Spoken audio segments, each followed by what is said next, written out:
Don't forget to subscribe and press the bell icon to never miss a video from testbook.com.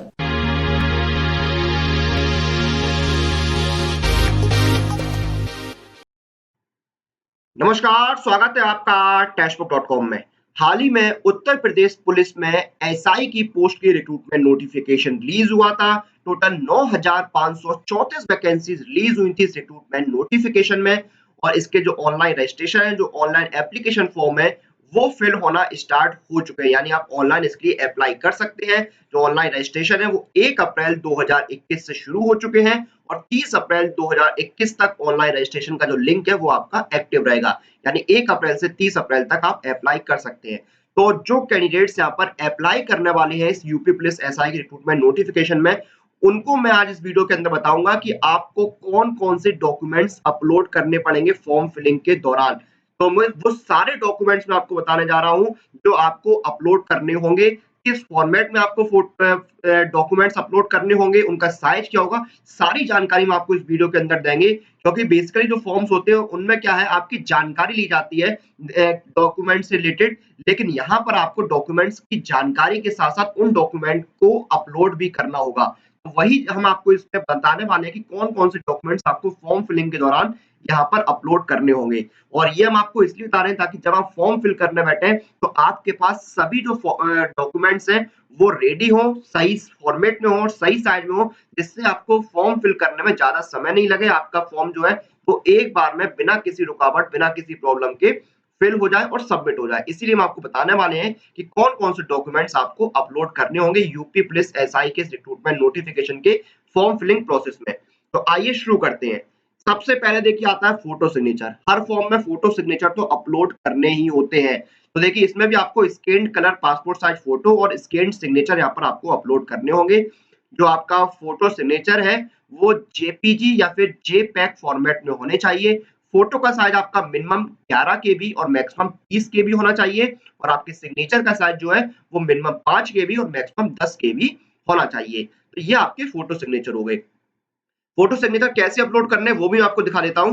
तो देखिए इस तरह से आपको फोटो सिग्नेचर अपलोड करने को मिलेगा जब आप फॉर्म फिल कर रहे होंगे। तो इसमें देखिए यहाँ पर आपको चूज फाइल जो है, यहाँ पर आपको अपनी जो फोटो है वो चूज करनी होगी और अपलोड पर क्लिक करना होगा। और यहाँ पर भी देखिए आपका मेंशन है मिनिमम साइज जो है वो 11 केबी, मैक्सिमम साइज 30 केबी। आपका फोटो जो है वो जेपीईजी या जेपीजी फॉर्मेट में होना चाहिए। तो इस तरह से आपको फोटो अपलोड करना होगा और ये आपकी सिग्नेचर है। सेम फॉर्मेट है, आपको फाइल को चूज कीजिए, अपलोड कर दीजिए और सेव एंड कंटिन्यू पर क्लिक कर दीजिए।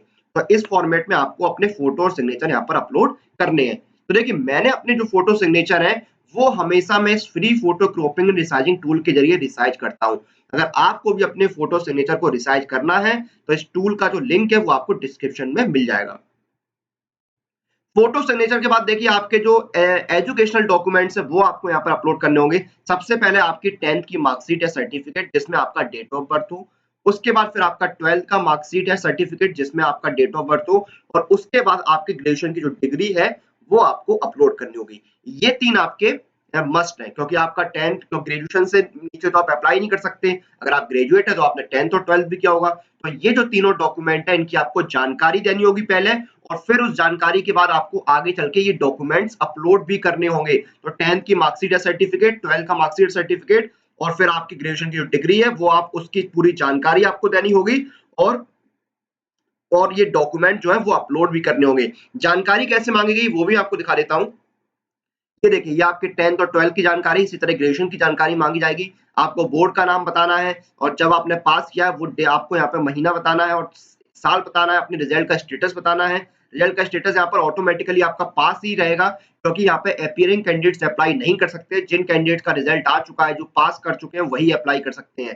फिर अपना आपको रोल नंबर बताना होगा और अपना सर्टिफिकेट नंबर बताना होगा। इसी तरह आपका 12th का होगा, इसी तरह आपका ग्रेजुएशन का होगा। तो ये आपके 12th और ग्रेजुएशन के यहाँ पर हो गए। उसके बाद कैटेगरी सर्टिफिकेट, अगर आप ईडब्ल्यूएस, ओबीसी, एससी, एसटी किसी कैटेगरी से अप्लाई कर रहे हैं तो आपको उस कैटेगरी सर्टिफिकेट की जानकारी देनी होगी और वो आपको अपलोड भी करना होगा। उसके बाद आपको नॉन क्रीमी लेयर सर्टिफिकेट देना होगा ओबीसी कैटेगरी का। और अगर आप ईडब्ल्यूएस कैटेगरी में अप्लाई कर रहे हैं तो आपको इनकम और एसेट सर्टिफिकेट जो है वो देना होगा। उसके बाद अगर आप यूपी के डोमिसाइल हैं तो आपको डोमिसाइल सर्टिफिकेट की पूरी जानकारी और उस सर्टिफिकेट को अपलोड भी करना होगा। अगर आप फ्रीडम फाइटर के डिपेंडेंट हैं तो उसका आपको सर्टिफिकेट देना होगा। और अगर आप कहीं पर जॉब कर रहे हैं यूपी स्टेट गवर्नमेंट में सिविलियन एम्प्लॉई है, तो आपको यहाँ पर जो एनओसी होता है कॉम्पिटेंट अथॉरिटी का, वो आपको देना होगा। और ये जो सभी डॉक्यूमेंट है, इनका जो साइज है वो आपका 50 केबी से 600 केबी के बीच में होना चाहिए, यानी मिनिमम 50 केबी और मैक्सिमम 600 केबी। और ये जो है आपके, ये पीडीएफ में हो सकते हैं, जेपीईजी में और जेपीजी फॉर्मेट, इन 3 फॉर्मेट में से किसी एक फॉर्मेट में आपके ये हो सकते हैं। और ये डॉक्यूमेंट्स की जरूरत आपको तभी पड़ेगी जब इनमें से किसी कैटेगरी में आप अप्लाई करेंगे तो। उसके बाद देखिए क्या है, आप अगर देखिए आपकी जो अदर क्वालिफिकेशन है उसमें अगर आप ओ लेवल सर्टिफिकेट में यस करते हैं तो आपको ओ लेवल सर्टिफिकेट की जानकारी देनी होगी, उसका डॉक्यूमेंट अपलोड करना होगा। अगर आपके पास एनसीसी का बी सर्टिफिकेट है तो उसकी जानकारी आपको देनी होगी और उसका आपको डॉक्यूमेंट अपलोड करना होगा। अगर आपने टेरिटोरियल आर्मी में सर्विस की है तो उस सर्विस का सर्टिफिकेट देना होगा। अगर आप एक्स सर्विसमैन है तो आपको उसका भी सर्टिफिकेट देना होगा। और ये सभी जो आपके सर्टिफिकेट्स हैं, ये आपके पीडीएफ, जेपीईजी या फिर जेपीजी फॉर्मेट में हो सकते हैं और इनका साइज 50 से 600 केबी रहेगा। अब इन फॉर्मेट जो मैंने डॉक्यूमेंट्स आपको बताए हैं, ये भी जो 50 से 600 केबी वाले हैं, उनके बारे में आपको बता देता हूं कैसे अपलोड करने हैं आपको। इस तरह से देखिए आपको यहाँ पर लिस्ट आएगी। सबसे पहले देखिए आपका ईडब्ल्यूएस का आ रहा है, फिर 10th का आ रहा है, 12th की मार्कशीट आ रही है आपकी। फिर ये देखिए आपका 10, 12 और ग्रेजुएशन, ये तो आपका मस्ट है, क्योंकि आपके पास ये एजुकेशनल क्वालिफिकेशन तो होनी चाहिए, ये तो आपके मस्ट है, ये तो आपको अपलोड करना ही है। और बाकी जो आपने जैसे अगर यूपी का डोमिसाइल भरा है तो आपको डोमिसाइल की जो सर्टिफिकेट जो है उसकी स्कैन कॉपी यहाँ पर आपको लगानी होगी। फिर आपने अगर ईडब्ल्यूएस से अप्लाई किया तो वो आपको देनी होगी। अगर आप फ्रीडम फाइटर की डिपेंडेंट है तो वो यहाँ पर आपको अपलोड करनी होगी। अपलोड कैसे करनी है, आपको सिर्फ जो अपलोड का ऑप्शन यहाँ पर दिख रहा है, आपको जो सर्टिफिकेट है उसके सामने जो अपलोड का ऑप्शन दिख रहा है उस पर आपको क्लिक करना है। उस पर जब आप क्लिक करेंगे तो इस तरह से ओपन हो जाएगा। इसमें आपको फाइल चूज करनी है और फिर यहाँ पर I confirm that the file selected by me is correct, यानी आपने जो फाइल सिलेक्ट करी है वो करेक्ट है, उस पर क्लिक करना है और फिर आपको अपलोड पर क्लिक करना है। इस तरह से आपका जो डॉक्यूमेंट है वो अपलोड हो जाएगा। इसी तरह से आपको सारे जो डॉक्यूमेंट्स हैं वो अपलोड करने हैं। तो ये आपको देखिए यहाँ पर डॉक्यूमेंट अपलोड करने का पूरा प्रोसेस है। तो ये थी जानकारी। अगर आप UP police SI recruitment notification में अप्लाई करते हैं तो आपको कौन कौन से डॉक्यूमेंट्स की जानकारी देनी होगी और कौन कौन से डॉक्यूमेंट्स अपलोड करने होंगे, वो मैंने आपको इस वीडियो के अंदर बताया।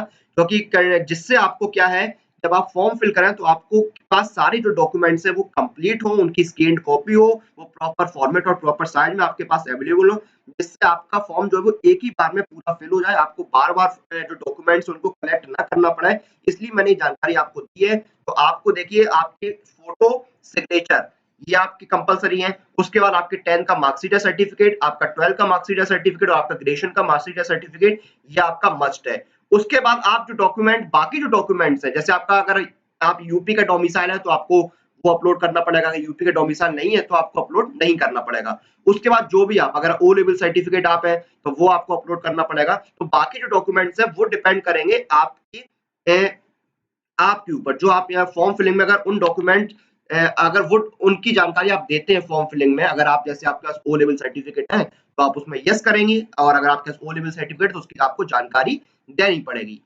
तो ये पूरा प्रोसेस है यहाँ पर आपको यूपी पुलिस एसआई में अप्लाई करने का। डॉक्यूमेंट्स जो है, ये डॉक्यूमेंट्स जो मैंने आपको बताए हैं, अगर इनमें से जिस डॉक्यूमेंट्स जो डॉक्यूमेंट आपके पास हैं वो आप उन डॉक्यूमेंट्स को आप प्रॉपर फॉर्मेट में रेडी रखिएगा, क्योंकि ये आपको न सिर्फ इनकी जानकारी देनी होगी बल्कि आपको अपलोड भी करने होंगे। फॉर्मेट मैंने आपको बता दिया है।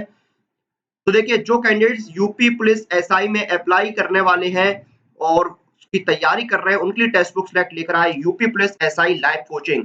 इस लाइव कोचिंग में आपको मिलेंगे 250 प्लस लाइव क्लासेस और 20 से ज्यादा टेस्ट। उसके साथ साथ आपकी प्रैक्टिस के लिए आपको मिलेंगे 8,000 से ज्यादा प्रैक्टिस क्वेश्चंस और आपके रिवीजन के लिए आपको मिलेंगे 100 प्लस पीडीएफ नोट्स।